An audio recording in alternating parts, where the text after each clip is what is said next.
SER Podcast. Vale, gracias. Un buen día, gracias. Igualmente. ¿Dónde estabas? Que con el taxi tan grande no te veía, ¿no? Es ahí. Esta es la calle Puebla. Ya. Es que estoy pensando que es una calle por la que nunca he pasado. Qué curioso, ¿no? Una calle tan... Es posible que yo... Mira que estamos a 5 minutos de la radio. Seguramente has pasado por barco. Por barco sí, pero es curioso porque ya de hace un tiempo cuando voy por Madrid de un sitio a otro, voy como de un sitio a otro de mí mismo, porque voy pensando, aquí me pasó esto, aquí está, aquí... O sea, quiero decir, en cada calle, sobre todo si son céntricas y además los trayectos que hacemos generalmente son los mismos, voy recordando algo de mi vida, ¿no? Y de repente aquí no tengo nada de mi vida que recordar y me da un poco de vértigo, es como si estuviera en el extranjero, de repente. Además, claro, con estas tiendas, mira, todo para sus lámparas. Sí, es una tienda de lámparas... Antiguas. Sí, todas lámparas antiguas. Quiero decir, pero esta calle creo que no he pisado nunca. Bueno, pues ahora vamos a crear un recuerdo nuevo, ¿no? Sí. We've been gone for such a long time that I'm almost afraid to go home. A long road is a long, dragged out imagination where things can go wrong, but we keep rolling on.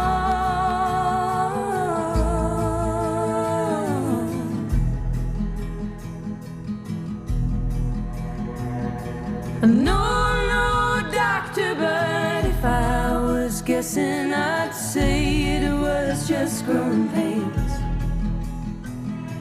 And painful as growing is, we can't forget it's hard to get to taking the reins, and we'll all be okay.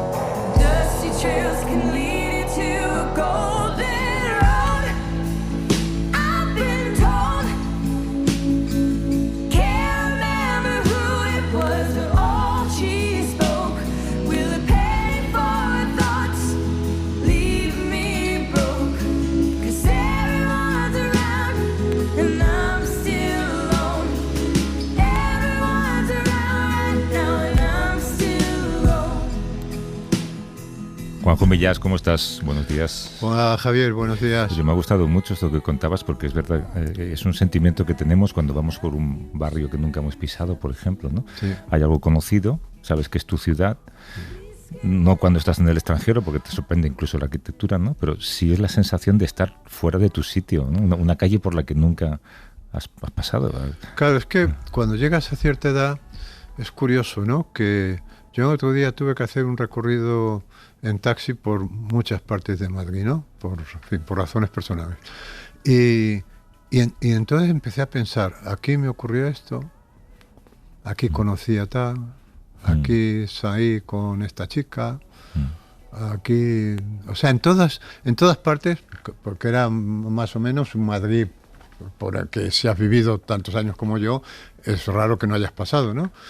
Y entonces estaba yendo de un sitio a otro de mi vida, o sea que esto de ir de un sitio a otro de Madrid es como ir de un sitio a otro de tu vida, ¿no? Estaba pensando en el concepto de barrio, es un concepto también muy fronterizo, ¿no? Aparte de que te marque un poco el modelo de ese barrio, ¿no? Pero cuando sales de ese barrio y vuelves a entrar, es como que entras en tu territorio, como que lo conoces, ¿no? Es un lugar de paz. Es Llegas lugar, a casa. Sí, la casa, claro, es más allá de la puerta, ¿no? Claro, a mí ahora que hay veces que, que me mareo, que tengo algún vértigo y tal, cuando salgo a caminar, por ejemplo, creo que esto te lo conté, por mi barrio, es como que hay un hilo invisible que me mantiene conectado a mi casa. Si hago un perímetro determinado, si rompo el perímetro, me empieza a entrar la inquietud. Es como si de repente hubiera pisado un extranjero, como si de repente no supiera volver. ¿Hay lugares en los que te pierdes con más frecuencia? Sí. A mí me pasa, hay una zona de Madrid en la que me pierdo siempre porque es como un lugar inhóspito para mí. Sí, hay Francisco Silvela, Diego sí, León, hay zonas en las que dices, ¿por dónde he entrado aquí? ¿Y por dónde se sale? A mí me ocurre cuando voy por Reina Victoria a la derecha, de repente entras en unos complejos que creo que son calle Orense y todo eso. Esa zona me parece que es como otra dimensión de la realidad, es decir, que no he llegado a ella a través de una calle, sino que de repente ha habido un salto de dimensión de la realidad y me he plantado allí. Sí, hay zonas, pero no me producen miedo porque sé cómo salir, me conozco el truco. O sea, tengo amiguitas, cada vez me veo más sentido a los cuentos estos de Hansel y Gretel y Pulgarcito, o de las amiguitas de pan, ¿no? Es la vida misma, ¿no? Las amiguitas de pan, Entonces yo, cuando me aventuro en el barrio a zonas que digo, bueno, esta zona, ahí se rompe, ahí ya no estoy atado a mi casa, o sea, he roto el vínculo, el hilo de plata, que dicen que en los viajes astrales, ¿no? Dicen que el alma se mantiene unida al cuerpo por un hilo de plata. Claro, si se rompe ese hilo de plata te pierdes, ¿no? Ya no puedes volver a tu cuerpo. Pues eso sería eso, como que el miedo a no poder volver a tu cuerpo, y tu cuerpo es la casa, ¿no? El otro día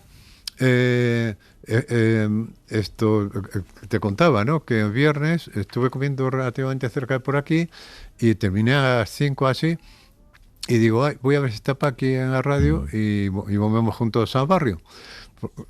Y entonces de repente me dio la sensación de tener una casa en Gran Vía. O sea, quiero decir que yo entré en la radio a un día y a una hora a que yo nunca entro, pero como tengo un salvoconducto que lo aplico a la máquina y se me abre la puerta, aunque el vigilante no me conozca, porque no sea el vigilante o la vigilante habitual, y entonces tuve una sensación de casa.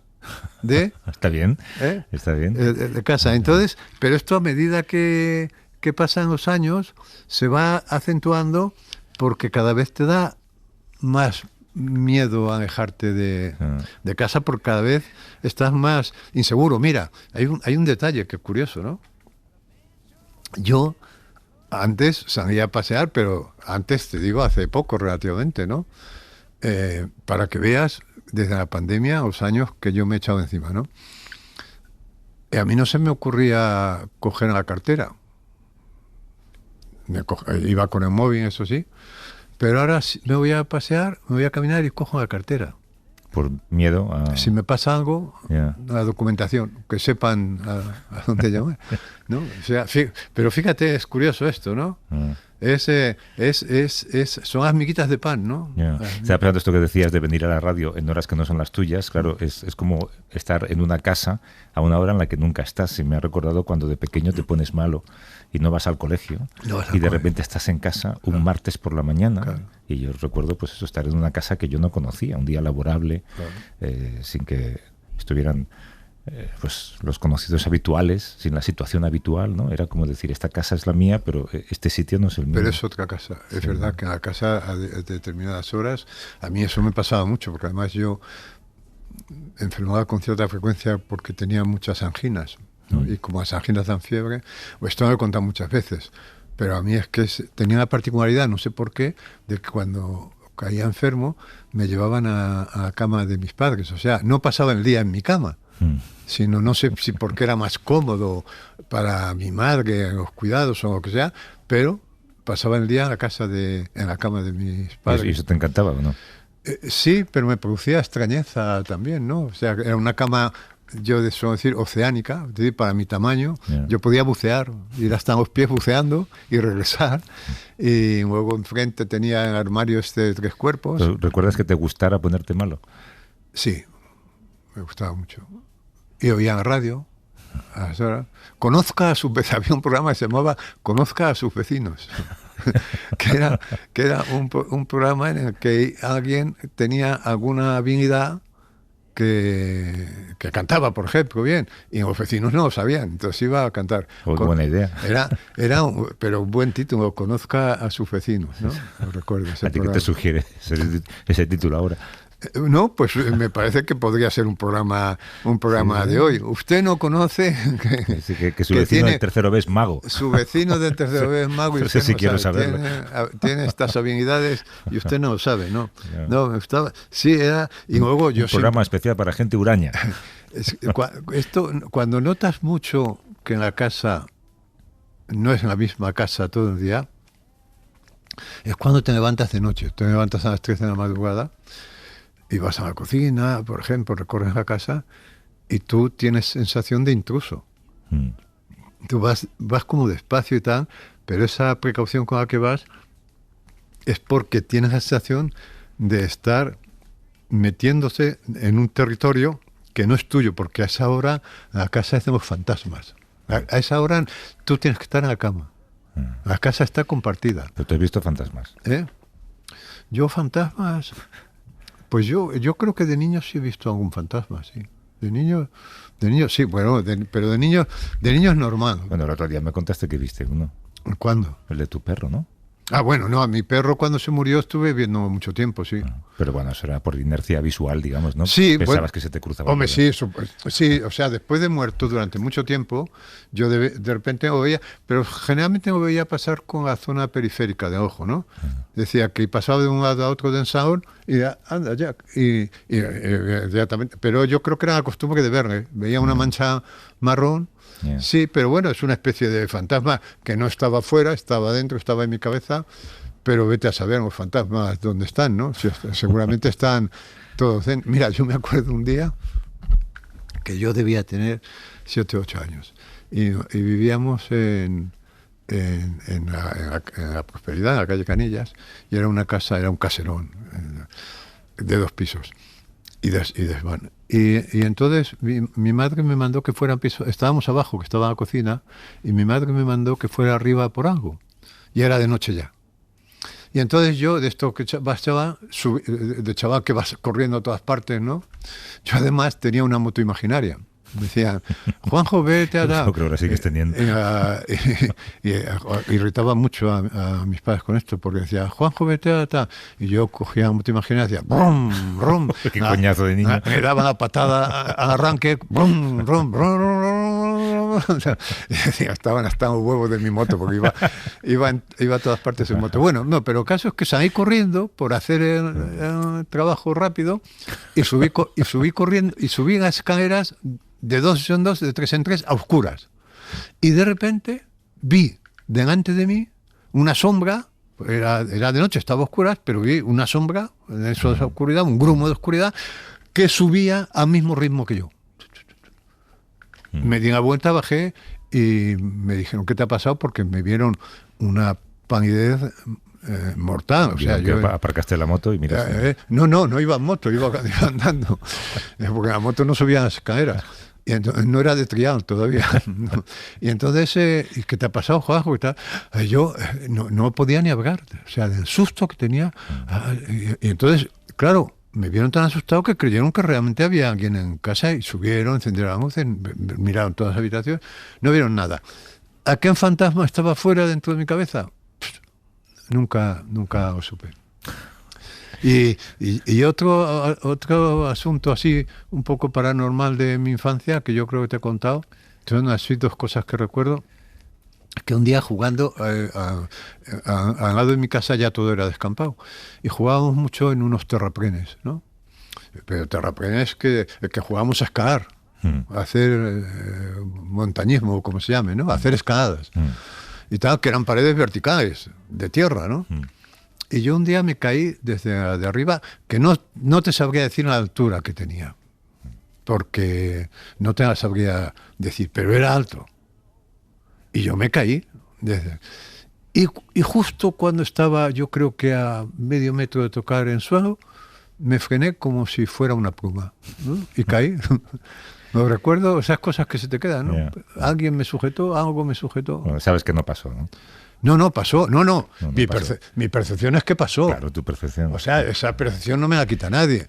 Ahora, luego eso, pues vete a saber, ¿no? Ahí te haría falta, yo qué sé, budismo para entenderlo. No sé. No, en la literatura occidental hay muchas historias de fantasmas. Yeah. No, sí. Oye, el otro día me contaste lo de Montoya. Mucha gente me dijo después que yo no me había enterado, pero tú tampoco. Que había un montón de flecos ahí sin resolver en tu relato, que te habías inventado 4 cosas, que es verdad lo del graduado y tal, y la comparación que estaba muy bien, pero que habías introducido elementos que no estaban y que no te habías enterado tú tampoco. ¿Te has enterado de lo de esta semana de Montoya? Pero no recibimos protestas, ¿eh? O sea, que me extraña. A mí me llegó. No, bueno, no creo. No, de esta semana, ¿no? ¿Qué ha pasado con Montoya esta semana? No lo sabes, pero como no te... Pues a ti esto te entra por los poros. Montoya...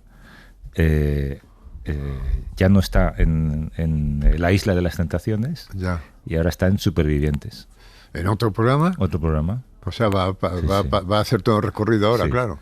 Sí, parece que... Supervivientes es también de una isla es un reality donde tienen también. Que comer, ganarse la vida ellos por su cuenta y pescar peces y comer sí. Y beber su orina, ¿no? Sí. O sea, son como náufragos, ¿no? Bueno, sí.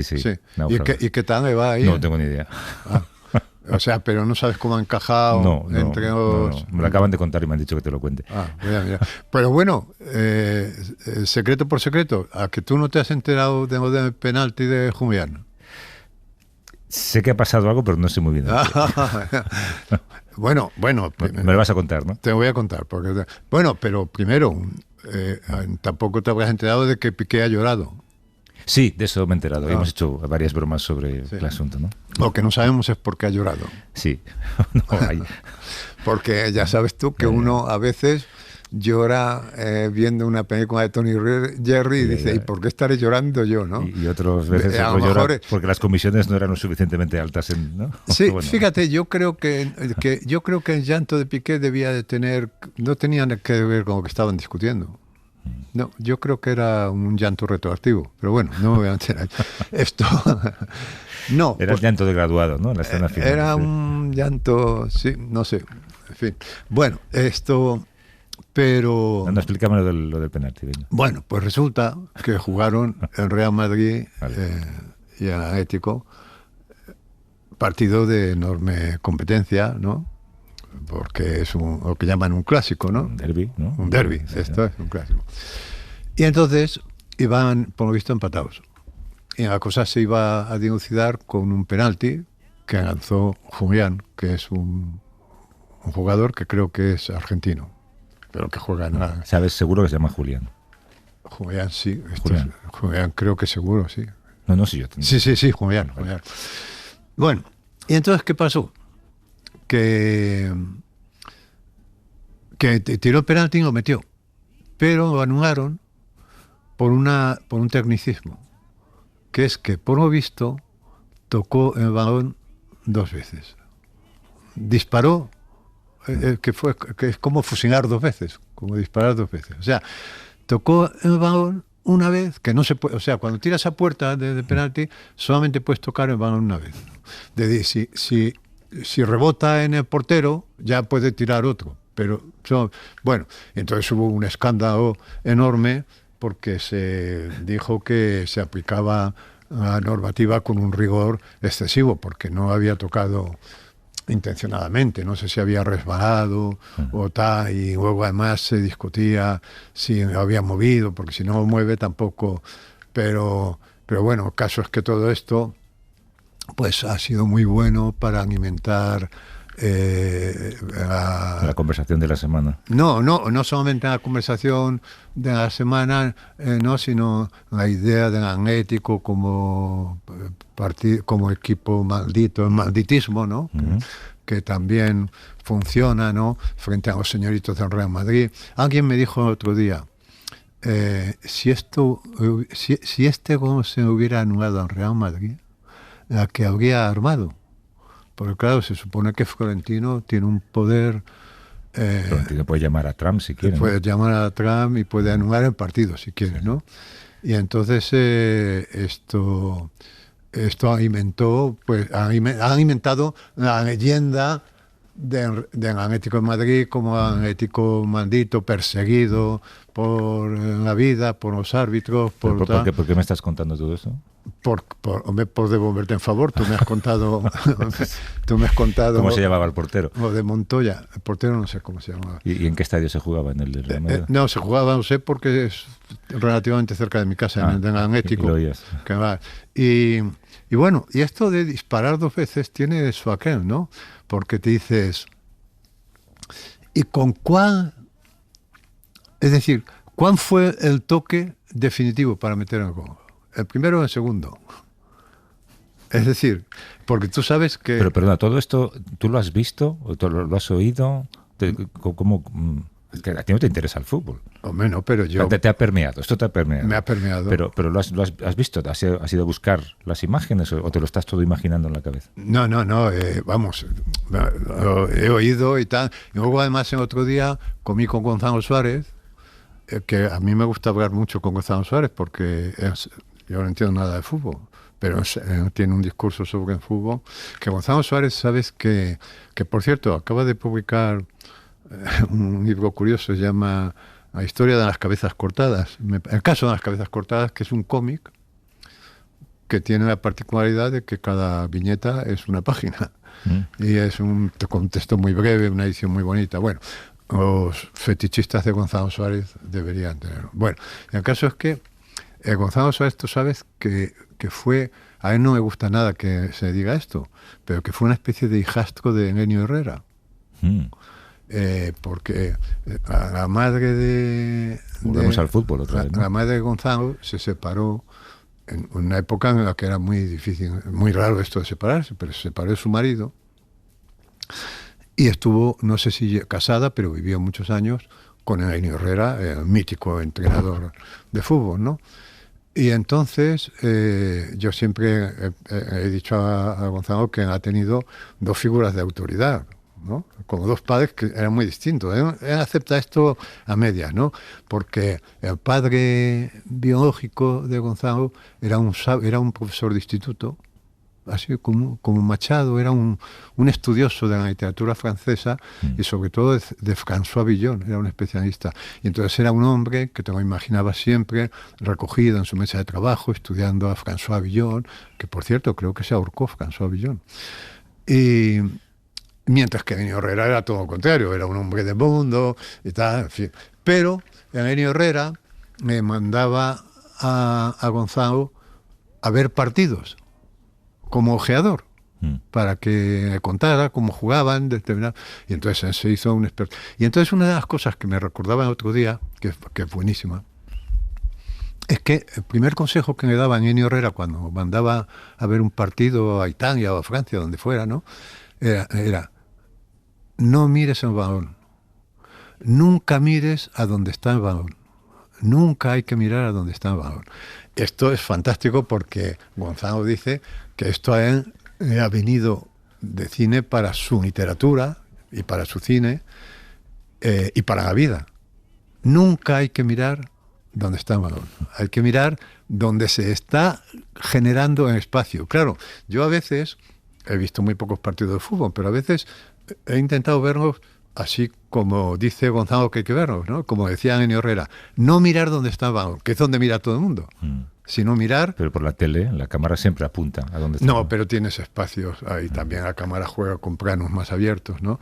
Y esto es fantástico, la verdad es que es una lección... De vida. De un buen padre, ¿eh?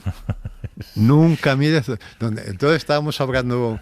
de esto, claro, él estaba de acuerdo en que es una aplicación de un reglamento, en fin, pero no, vuelvo a esto porque es que es tan sabio que alguien te diga no mires nunca donde está el balón.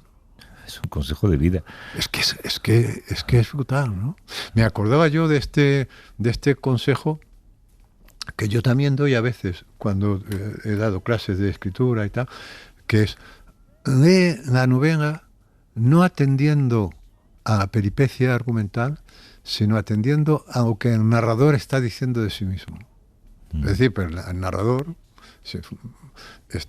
cuando está escribiendo, está diciendo cosas que él siente, claro. Cosas de sí mismo todo el rato. Y si tú ves con atención atendiendo a eso, resulta que tienes otra novela dentro de la novela, que es la historia del narrador. Bueno, nunca hay que mirar eso. Entonces, la historia esta de la aplicación de la norma con un rigor excesivo, pues ha venido bien en la medida en que alimenta la historia de persecución. Yeah. O sea, ¿qué te ha gustado esta historia de la semana? En la medida en que afianza los estereotipos. En Real Madrid, como un partido de señoritos, que es tiene... muy difícil ir contra los estereotipos. Que tiene, claro... Te lo digo por mi experiencia de corresponsal. En el fútbol viene bien. En Real Madrid, un equipo de señoritos... que tienen a su favor el establishment y tal. Claro, estamos hablando como si Cerezo fuera un revolucionario y tal, pero es curioso, ¿no? Cómo lo afianzado que está en estereotipo visto desde fuera. Es imposible luchar contra claro, ellos. Visto desde fuera. De ti, ¿qué crees que se puede decir como escritor? ¿Perdona? El estereotipo sobre ti, ¿cuál crees que es? No tengo ni idea, porque yo creo que la víctima de estereotipos es el que menos sabe de sí mismo, ¿no? Es verdad. Y además, muchas veces lo cultiva inconscientemente, por dar placer. Sí, lo alimenta.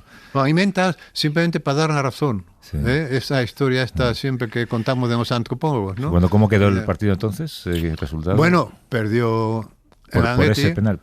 Por ese penalti, por una decisión... Pero perdió porque le anularon ese gol. Sí. Pero entonces quedó en empate o iba ganando. No, perdió.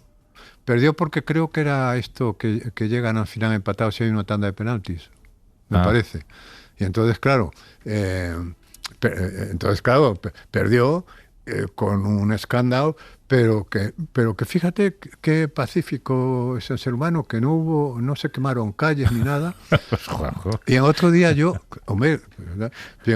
bajaba en el ascensor de la SER, en viernes, que vine a buscar a Paqui. Cuando no te tocaba venir, exacto. Que no estaba Paqui, por cierto, se había ido. Y bajaba en el ascensor con una redactora. Sí.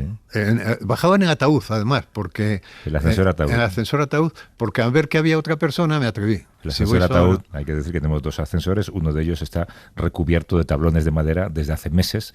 Nadie sabe muy bien por qué. Nadie sabe Todos por qué. Preguntamos. Parece que al principio fue para proteger las paredes porque iban a hacer un traslado. Sí, pero ya se ha quedado. Pero hace como un año. Ya sabes tú que en este país es muy difícil hacer algo. Pero cuando se hace, es muy difícil quitarlo.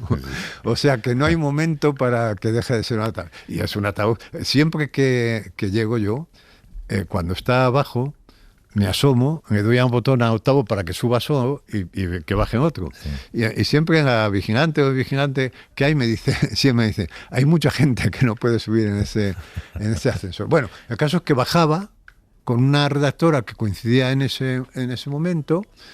Y en los 8 pisos hablamos de algo Bueno, es que no hay nada mejor que saber de fútbol para poder hablar con desconocidos. Claro, porque ella era madridista, y no sé cómo salió, pero el caso es que ella era madridista y fue la que me dijo esta frase de si esto se va a hacer en Real Madrid... ¿Y no sabes qué redactora era? No, siento decirlo, como yo por las tardes no vengo. Claro, no es tu horario. No la conozco. Era muy simpática, era una chica simpaticísima y muy agradable, que nos escucha además y tal.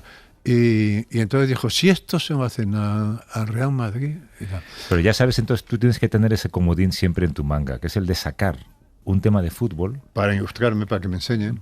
No, para ocupar espacio en un ascensor. O sea, esos viajes incómodos con alguien en donde ninguno de los dos saca un tema. Los dos piensan en hablar del tiempo, pero es demasiado lugar común, ¿no? Tú dices, pues anda, que lo del penalti y ya está. Oye, pero del fútbol te digo que cada vez me voy convenciendo de que esto que dicen algunos comentaristas, de que es el deporte que más se parece a la vida, ¿eh? Me lo voy creyendo. Primero porque me recordó el otro día, en la comida esta con Gonzalo, me recordó esto de no mires al balón. Y segundo porque no hace mucho oí a alguien, es que me da rabia no recordar quién fue en la radio, que decía algo increíble del fútbol. Decía que en fútbol está asociado al fracaso. O sea, que ser jugador de fútbol es condenarte al fracaso. Porque claro, ¿cuántas veces de las que tiras a puertas metes gol? Yeah. Es decir, el trabajo en un partido de fútbol es meter gol. Pero ¿cuántos goles se meten en un partido? Bueno, pero no solamente eso. 1 o 2. ¿Cuántos jugadores llegan a ser algo en la vida? ¿No? Bueno, pero ¿Cuánta gente que se considera? Bueno, ese es otro aspecto que no había considerado. Tú sabes Es que decir, en tenis, que conozco un poco más, hay un ranking. Sí. En cada torneo juegan pues 32, 64, 128, los que corresponda según el cuadro, ¿no? Y luego hay un ranking de la ATP que numera a los jugadores. El número 1, el número 2, el número 3. Dicen que solamente los que ocupan los 40 primeros espacios pueden vivir del tenis. El resto pone dinero para jugar al tenis. o sea, que está en el número 100. Seguramente está gastando Está sus gastando. ahorros o los de sus padres o los de un benefactor para poder seguir en el circuito, porque son viajes, entrenadores, y no ganan lo suficiente. Si eso ocurre en el tenis, imagínate en el fútbol, donde toda España quiere ser un jugador de fútbol, ¿no? Todos los niños españoles. Todos. Claro, pues esa es otra razón interesante de que es una actividad dedicada al fracaso. Incluso los que no fracasan lloran, como Piqué. Eso es por otra razón, ¿no? Oye, hablando de ataúdes, vamos a escucharlo. Sí, hablando de ataúdes. Sí, ¿no? Hablando de ataúdes, venga. Es aquí. Esto que se llama Optim Rooms. o sea, algo así como habitaciones óptimas, ¿no? Optimista, si piensa que vas a dormir. Optimista. Madrid, ¿qué pone ahí? Cápsula. Claro, porque duermen en cápsulas. Me da como cosa pensar en dormir en una cápsula. Bueno, yo... Tú las cápsulas te las tomas, pero no te metes dentro de ellas. Exacto, ¿no?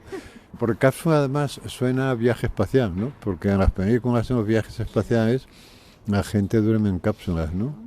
A Superman lo meten en una cápsula para enviarlo a la Tierra.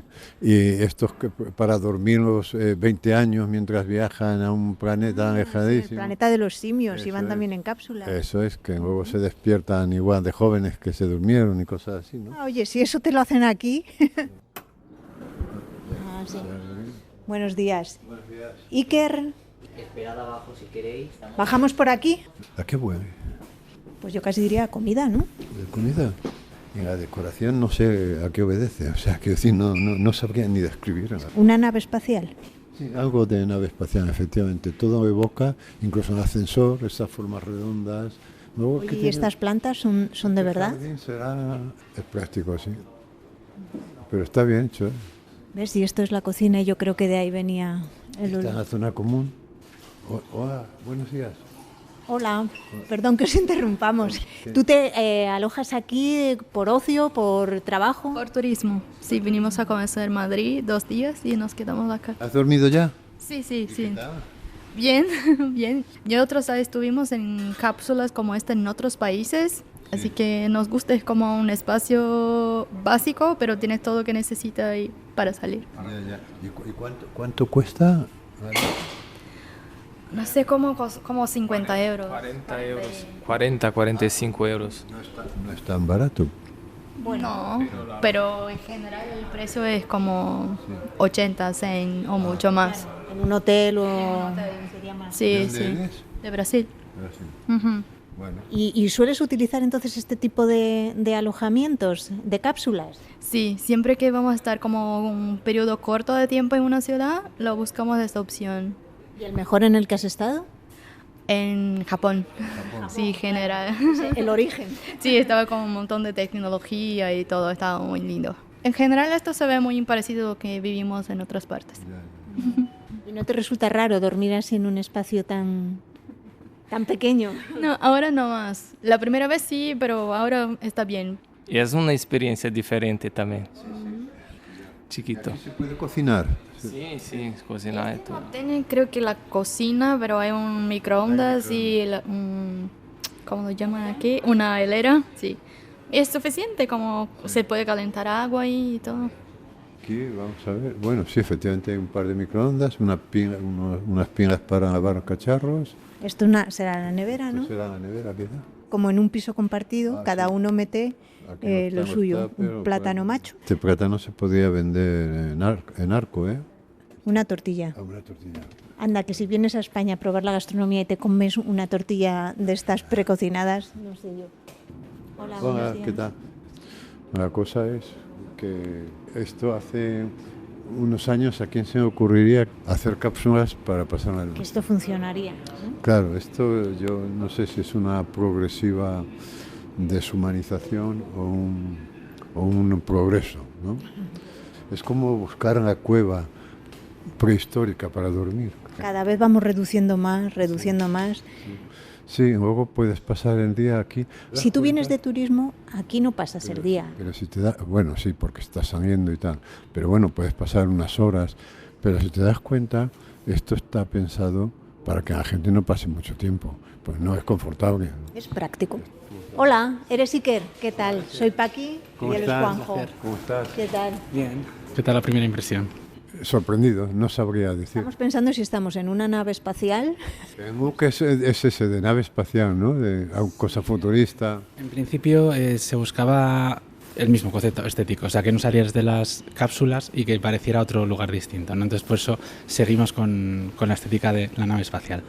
Y nosotros, como también somos un hostel, al final una cápsula son literas que van paneladas y que te permite también tener privacidad y más intimidad, digamos, dentro. Y más seguridad también, porque van con una puerta que solo funciona con una tarjeta. Como media, ¿cuánto tiempo pasa aquí en la gente? Alrededor de 1 o 2 días. O sea, al final es un... Sí, a ver, es un sitio dinámico para hospedarse. O sea, que quieres venir a Madrid porque tienes que hacer alguna gestión y tal, pues te hospedas en el centro, es un precio también muy asequible y en principio está pensado para eso, no para largas temporadas. Igual hay gente que se ha quedado igual 1 semana, 2 a lo sumo, pero no es lo habitual. Ahí pone zona de descanso, ¿pone? Sí. ¿Qué quiere decir zona de descanso? Porque aquí ya estarían las cápsulas, eso es. La razón de que las taquillas estén fuera es para evitar sacar la maleta y hacer todo el ruido que conlleva. Y una de las principales normas es que la zona de cápsulas es zona de descanso y zona de silencio. Y luego aquí está baño de chicas y baño para chicos. Y luego son baños compartidos, como en un bed and breakfast. Y luego también hay zona para cambiarse de ropa, pues por si no te quieres meter en la ducha y tal, y simplemente te quieres cambiar de ropa. Esto es un vestuario. Eso es, sí. ¿Y los baños? Sí, todos los baños tienen, bueno, inodoro, ducha, todos tienen su pestillo, te cierras y digamos que no es que te duches delante de la gente, sino que tú te cierras. No, es muy intenso, ¿no? Sí, a baño. ¿Hay cola a veces? Claro, ¿aquí el que llega se ducha o...? No, a ver, en principio no suele haber cola, porque de hecho la normativa creo que pide un baño por cada 10 cápsulas, nosotros tenemos casi el doble, entonces no... Cuando dices la normativa es porque hay una normativa. Hay una normativa de hostels. Hay un montón de cosas que me sugiere esto, ¿no? Yo supongo que tú también tienes sensaciones contradictorias. Sí. Hombre, es bueno para la gente que viene de viaje y de repente puede descansar, pero no deja de ser un espacio minúsculo. Sí, a mí me produjo sensaciones. De hecho, tardé tiempo en saber qué me parecía. No sabes si estás a favor o en contra. Claro, todavía. esto que te pasa a veces de que sales de una película y dices, me ha gustado, y luego al día siguiente dices, no, esto no me ha gustado, porque y además no es que no debería haberme gustado, que te sientes mal y eso. Pero claro, esto estaba muy bien vendido porque la decoración está hecho como... La decoración es 2001 Odisea en el espacio, ¿no? Es decir, es todo unos paneles blancos con unas luces geométricas, así que son de medio neón, muy finas, pero que son el neón contemporáneo, ¿no? Y luego las cápsulas son ataúdes anchos, ataúdes con televisor. Con televisor, con wifi. ¿Estás hablando de cuánto? ¿De 2 metros de largo? Poco más. Pues ¿no? una cama más o menos. Había lo que llaman suites, que son de parejas, ¿no? Que son más amplias. Pero vamos, no deja de ser un espacio cerrado. ¿No puedes estar de pie? No, hombre, no. ¿Solamente sentado? Sentado sí. O sea, es decir, porque yo pensaba, joder, si te levantas por la noche porque tienes una pesadilla, te das contra techo. No, queda un espacio entre la cabeza. O sea, sentado queda un espacio entre la cabeza y el techo. Hay una escalerilla para bajar, ¿no? Hay una escalerilla para... O sea, son 2 pisos. Hay un piso abajo que no necesitas escalerilla, claro. Necesitas agacharte. Son como literas cerradas. Son como literas cerradas, pero la forma es de cápsula espacial. Esto que vemos en el cine, de que que llevan 40 años dormidos porque han viajado a un planeta y para que no envejecieran esto. Y entonces se abren. Esa es la estética. Y además está bien conseguida. Vamos a escuchar cómo entrasteis. A ver, sí, ya que estamos en esta. Debe ser dificilísimo hacer la cama. Es verdad. Bueno, hay un modo de hacerlo. Por la última esquina, donde la del final, metes la bajera y luego se queda la raya de la plancha en paralelo y metes la otra y luego haces la tercera esquina y ya luego sales de la cápsula y ya queda previamente de limpiarla, claro. La cama esta tiene una medida de 1,50 de ancho por 2 metros de largo. Y luego tenemos otra de pareja aún más grande, que ahora os la voy a enseñar, que es de 1,80 de ancho por 2 metros de largo.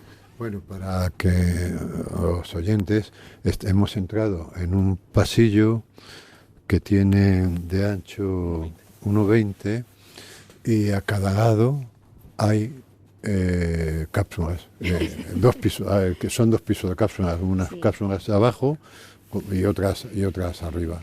Y entonces ahí vemos que en la pared de fondo hay una caja fuerte, efectivamente. ¿Dónde está la televisión? Aquí, a la derecha. Es esto, la tele, sí. Como en un hotel, funciona metiendo la tarjeta en una ranurita que hay aquí. A ver, así, eso. Y se encienden unas luces blancas y azules. ¿Qué altura hay del colchón al techo? 1,20. O sea que si te despiertas de un susto y te incorporas, no te das con el techo. Nosotros realmente cuando fuimos a China, que ahí está nuestro fabricante, ahí está, la fábrica mundial, ¿no?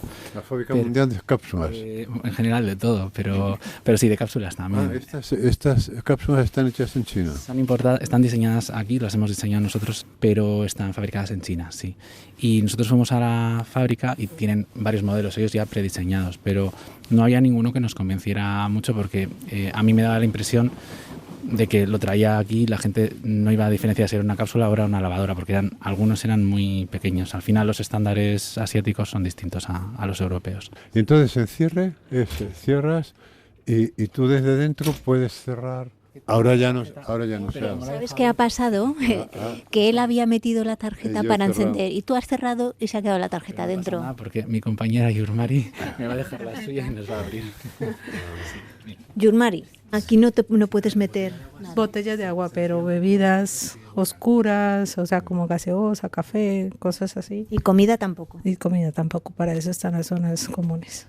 Pero aún así a lo mejor lo hacen. Aún así.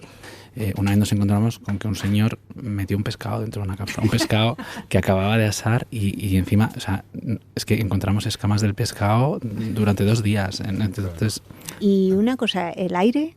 ¿Cómo se renueva? ¿Cómo? Si os fijáis, a las esquinas tienen ventilación, o sea, tienen como unas rejillas, ¿vale? Esto está conectado al aire acondicionado, ¿vale? Entonces, nosotros lo regulamos desde recepción. Claro, no se puede regular individualmente. Desde la cápsula no. ¿Pero se ventila también por ahí? Sí, claro. Hay uno que es de extractor del aire viciado y otro que mete aire nuevo, renovado. A ver, al final... ¿En España se sigue percibiendo como algo nuevo, algo novedoso? A ver, en principio... Nosotros estamos muy fuera de la realidad. Nosotros en 2019 montamos el primero de toda España, en Bilbao. Y realmente sí que cuando lo montamos, sobre todo en 2019, fue un boom porque era como una idea de Japón que aquí no se conocía. Pero realmente el usuario de hostel sí que cuando lo ve dice... Qué bien, porque tengo la privacidad, no es como la típica litera que me deja durmiendo con gente que no conozco. Y bueno, y en cierta manera eso, estoy ahí, tengo mi privacidad, ¿no? Y si yo quisiera, por ejemplo, porque tú sabes que la cadena SER, la radio, está muy cerquita de aquí, está a 5 minutos. Entonces yo me canso de escuchar a Javier del Pino teniendo ideas continuamente y digo, me voy a echarme una siesta. Formato siesta es una opción que sí que ofrecemos en Bilbao, porque en Bilbao hay mucha gente que vive en Castro, que está como a media hora en coche más o menos, y tiene jornada partido. Entonces ofrecemos una opción que es 3 horas por la tarde, solo en cápsula individual, porque la cápsula doble sabemos que se puede utilizar para otras cosas. Entonces, yo puedo echarme una siesta, pero no tener una aventurita. Puedes tener la aventura que quieras, siempre y cuando hagas silencio y siempre y cuando cojas el día completo, ¿me entiendes? Pero siempre y cuando también se respete el silencio que se pide. Siempre y cuando... Juanjo. Muy explícito. Hay también 2 paneles para aislar el ruido. Por lo tanto, Oye, podríamos meternos en alguna a lo mejor para Volver a la ver experiencia. puede hacer, sí, pero casi preferiría en la en suite. una individual. No, En la suite, va. Ah, en la suite, Ya que- vale, ya que vale. ¿Os merecéis menos? Llevas toda la razón. Supongo que en la Edad Media es gente joven, ¿no? Realmente, si me lo hubieras preguntado a mí antes de montarlo, sí que hubiera dicho, pues, ¿qué tipo de público esperas? Mayormente joven. Pero realmente es bastante amplio. Sí. De hecho, hay más gente de más de 30 que de 18 a 20 y de 18 a 25. ¿Hay más extranjeros que españoles? Según la temporada. Claro. Tras otra estancia Futurista. más grande, ¿no? Eso es. Y sabemos dónde hay gente porque tienen unas zapatillas puestas. Ah, hay gente, claro. Para que lo tengáis a golpe de vista. Sí, esto es mucho más. Esto es como una cápsula espacial totalmente. Y así. Hombre, esto es súper. A ver, dime. Esto, hombre, yo no sé si podría, ¿eh? ¿Por qué no? Claro, porque no sé, pues no sé. Es muy amplia y Sí, el está techo muy es bastante alto. Y tiene un dispensador de ozono, que el ozono da buen rollo, ¿sabes? Cuando apagas todas las luces para dormir, se queda completamente a oscuras, completamente negro. A ver, hay un botón que no se apaga, que es el de arriba a la derecha, que es para la salida, para desbloquear la puerta. Estoy un poco perplejo, ¿no? ¿Qué has dicho? Digo que estoy aquí y estoy pensando, estaré en París, estaré en Madrid, estaré en Venecia. Es un poco una aventura esto de para aquí. Una aventura muy onírica, por cierto. Sí, ¿no? En fin, no sé. Ten cuidado al bajar. Sí. ¿Y qué ocupación soléis tener? A ver, depende también por temporada, pero la media del año será un 60% de ocupación. Está alto. También es verdad que hay influye mucho en las expectativas de la gente, ¿no? Al final hay mucha gente que te coge las reservas por Booking y demás, entonces claro, ven en la página web fotos del salón, fotos, como es tan psicodélico. Hay gente que piensa que viene a una habitación privada, con baño dentro y tal, entonces claro, cuando llegas y dices, pero yo lo de las cápsulas tampoco lo había entendido así. ¿No ha salido nadie huyendo con claustrofobia? No, yo de hecho la sensación que tengo cuando entro es como cuando los niños nacen prematuros que están en la incubadora. Aparte les arropan con más. Tiene algo de incubadora también, efectivamente. Cradle me, I'll cradle you. Yo tengo muchísimas sensaciones con todo lo que acabas de contar. En parte también me da un poco de miedo. Es como el poema de Bertolt Brecht, pero en formato vivienda, ¿no? Primero empequeñecieron los hoteles, luego empequeñecieron las viviendas y ya era demasiado tarde, ¿no? Están desinventando las ventanas. Sí. Mira, esto... a mí me parece que esta es la metáfora de que vivimos en un mundo ya completamente desanimado, es decir, sin alma, ¿no? Es decir, tú vienes a Madrid, a conocer Madrid, y vas a ver las Meninas, al Museo del Prado, has venido a ver las Meninas, y luego resulta que resulta que las mejores horas, que son las horas de la digestión de todo eso, es decir, las horas de follar, de masturbarte, de leer, de imaginar, de digerir, las pasas en un ataúd. Es decir, estamos negando una parte en las horas de ensueño. Es decir, es como si dijéramos, hay una parte de la vida que no existe. Y como no existe, da igual que la pasemos en un, un basurero. Da igual. ¿No? Porque es tremendo. Son ataúdes. Muy bien decorados. Sí, sí. Pero y además agradecemos a quienes nos lo han enseñado, que no piensan que estamos... Pero es el concepto. No, es el concepto, pero es un concepto relativamente novedoso, pero indica hacia dónde va el mundo. Porque, ¿qué es lo que se valora aquí? Se valora la privacidad. Es decir, que tú en el ataúd estás flagellado. Se valora muchísimo. Es decir, porque tú en un albergue de estos juveniles o de los que hay en el Camino de Santiago, tú a lo mejor compartes habitación con gente, pero es una habitación que tiene una ventana, estás haciendo vida social. No, aquí es, tú vete a ver las Meninas y luego, cuando estés cansado, enciérrate ahí, en un ataúd y estás encima o debajo de otro ataúd. En un nicho. Y entonces negas el sueño. El sueño forma parte de la vida, el sueño forma parte de la realidad. Eso no merece vivirlo en un sitio decente, digamos, en un sitio donde tengas una ventana, aunque dé un parking, una ventana, fíjate, ¿no? Entonces, yo salí como muy desanimado en el sentido de decir, sin alma, ¿no? Aquí no hay... O sea, y luego además hay una cosa que a mí me sorprende. ¿Cómo es posible que esto esté autorizado? Ahí hay un incendio. O sea, te ponen unos problemas enormes para darte una cédula de habitabilidad en una casa que está bien. Y sin embargo aquí autorizan pues espérate, una ratonera. Espérate que... No cuenta con todos los permisos, hay que decir, pero espérate que esto se convierta en la nueva política de viviendas para gente que no pueda acceder a pisos de 30 metros cuadrados. Pues tenga usted un piso de 5 metros cuadrados, ¿no? Que es como está funcionando en Japón. Bueno, pues nada, Juanjo, cógete la moto y hasta la semana que viene. Vale, rum. No.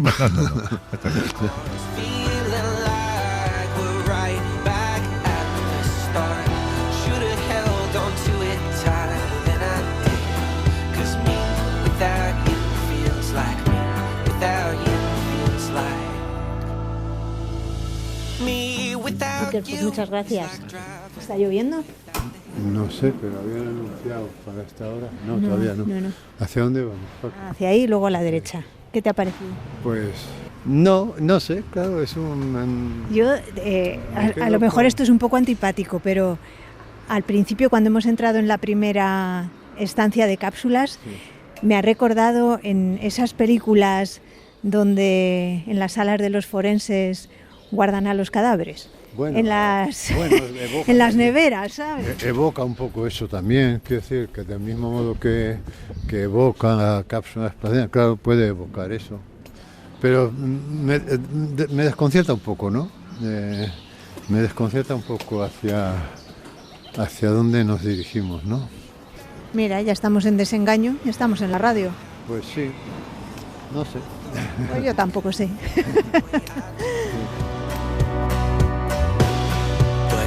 Just not me without you. It's like driving without the headlights. Me without you is like waking up without the sunrise. Never thought that I could feel the way I do. But I'm just not me without you. Para no perderte ningún episodio, síguenos en la aplicación o la web de la SER, Podium Podcast o tu plataforma de audio favorita.